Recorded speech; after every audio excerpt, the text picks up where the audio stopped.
Hey guys, man, am I stoked. Check it out. That is a full moon horizon and not a cloud in the sky, which means nothing to hold in the heat. And this is the first cold snap, the first true cold snap of the season. It's in the mid 40s. It's supposed to drop down close to freezing. And I am finally going to get to check out using a hot tent. Man, I've been waiting for this for a long time, and it is going to be a blast. Come along with us. I'm not going to put you through the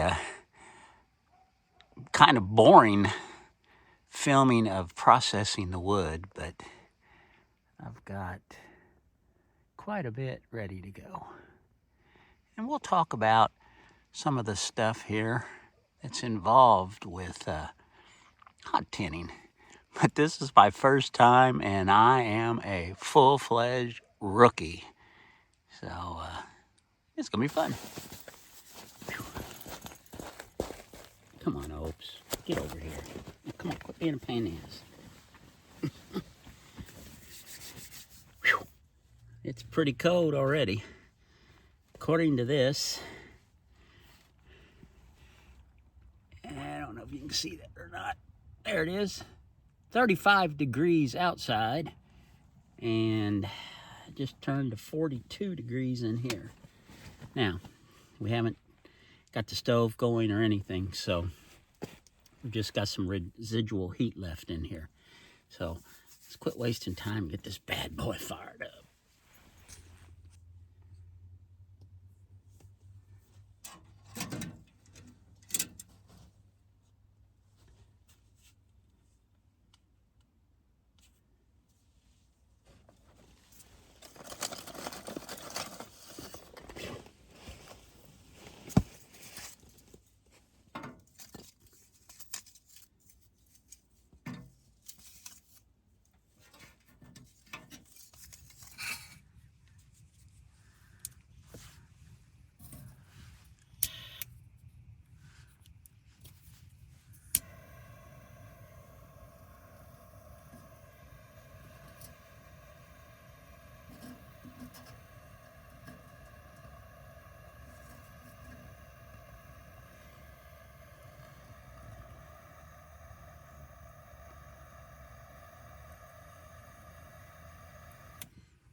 When you're in a confined space with a fire, there's always a chance of disaster, and that is carbon monoxide. So you always have to ventilate well and make sure that you're using your head. But I wanted to take it a step further. So I picked this up on Amazon. I'm not sponsored, but it's a mini carbon monoxide detector. And it is little, it's USB rechargeable. The battery should last between 2 and 3 days. It shows the parts per million of the carbon monoxide, and I'm not sure if you can see this or not.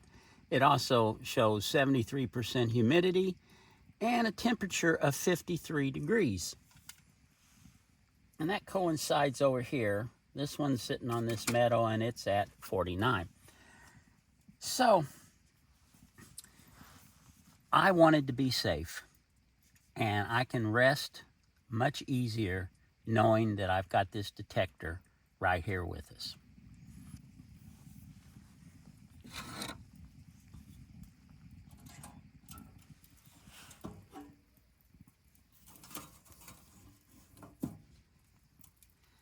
Now, since this is my first time in a hot tent, I've burned the stove before, but never in the tent. So I need to make sure that, it's not going to get too hot. So we're taking baby steps. But we're already up to 49 degrees, and it's 35 outside. That's Fahrenheit. So far, so good. Let me show you a couple of other things that I've done. I guess you noticed the brick.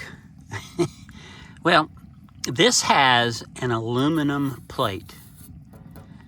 And from some of the comments that I heard, if this gets really hot, there's a potential for this plate to warp.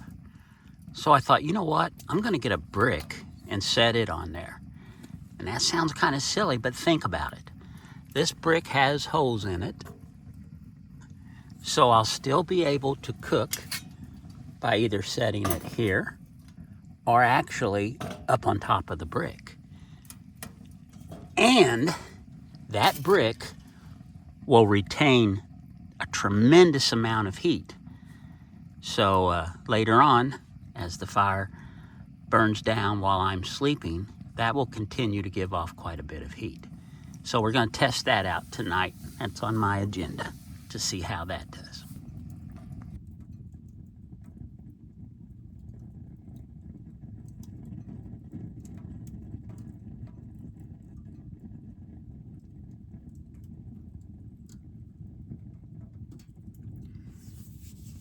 I'm going to slowly add wood until we get this thing going pretty good.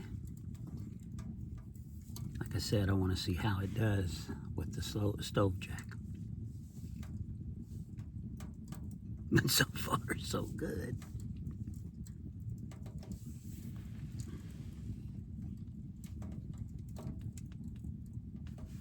I think Dopey Dog likes it.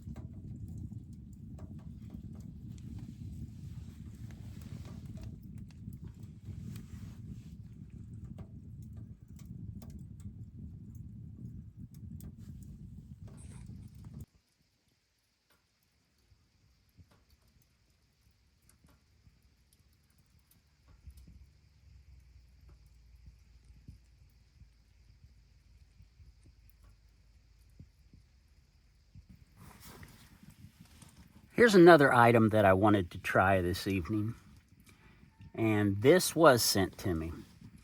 It's from a company called Hilda Life, and this is a unique little stove fan. What's unique about it is not only is it supposed to work on a tent stove, but it's also supposed to work on a buddy heater. So this will be part one of this review. We're gonna check it out on the stove here this evening. So let's see how it does.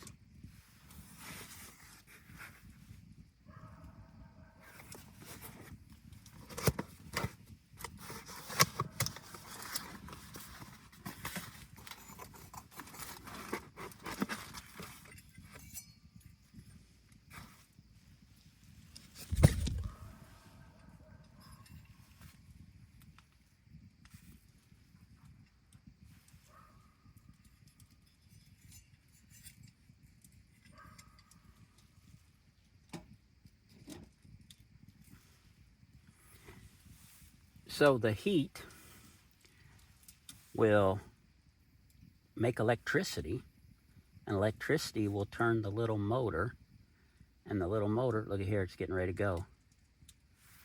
Check this out.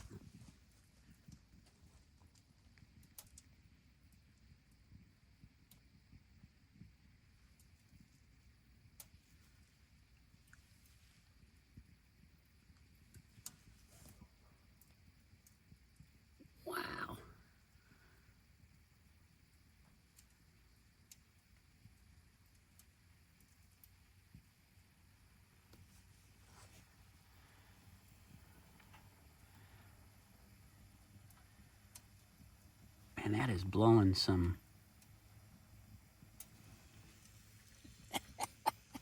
That thing is really, let me turn this light off.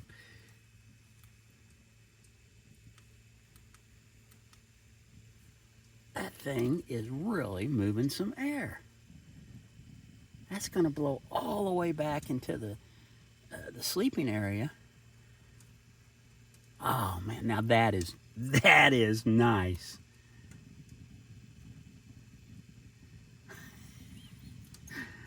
Oh, I'm gonna like this hot tinning.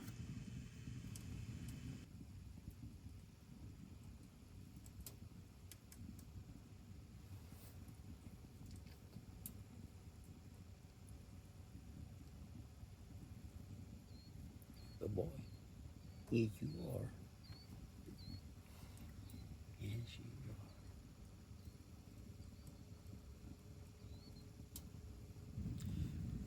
I'll tell you what, this is luxury camping. It's actually 70 degrees in here. It's 34 degrees right out there. Pretty impressed with the whole setup. This FireHiking tent is really nice. I really liked it better than a teepee. And so far, so good. It's just the perfect size for me and Ope. And can't wait for a good old snowstorm to come along, which we have very few of them here in southern Indiana, but you know, it will really be neat. You got to stoke the fire about every, I don't know, 20 minutes or so, but I haven't really, you know, put a lot in there because, like I said, I'm kind of testing the stove jack. But it seems to be doing really well. I don't see any issues with any of the material. And that little fan is just getting it, man. Look at that.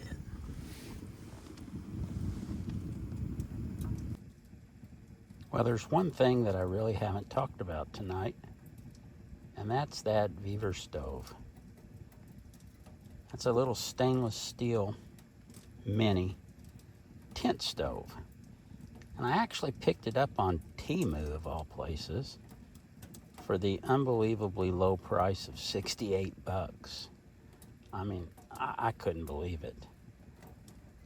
That's actually what kind of jump-started me on actually being able to get everything to do hot tinning. And look at that pipe. That bad boy is starting to get pretty warm, isn't it? Anyway, it has really done well tonight. And all the burns that I did leading up to tonight, I had no issues. I've kept either the water kettle full of water on that aluminum plate, or tonight I've used the brick to make sure that I'm not going to get any warping from that, because if that warps, then some smoke could actually get into the tent, and I sure as hell don't want that. So, I'll say it again. This is pretty nice. I just stoked it with the two biggest pieces of wood that I have. It's 75 degrees in here and 31 outside. And it is time to go to bed. See you in the morning.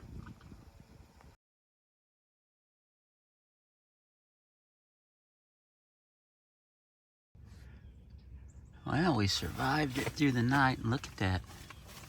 There's still enough residual heat in there.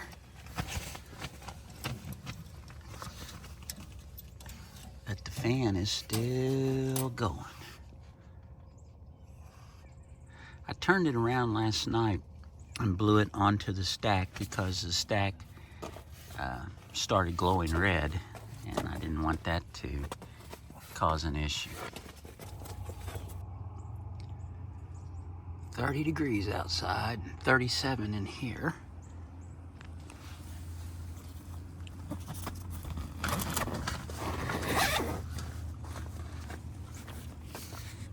Woohoo! Look at that frost. Well, thanks for coming along with me. Hope to see you on the next one. Later.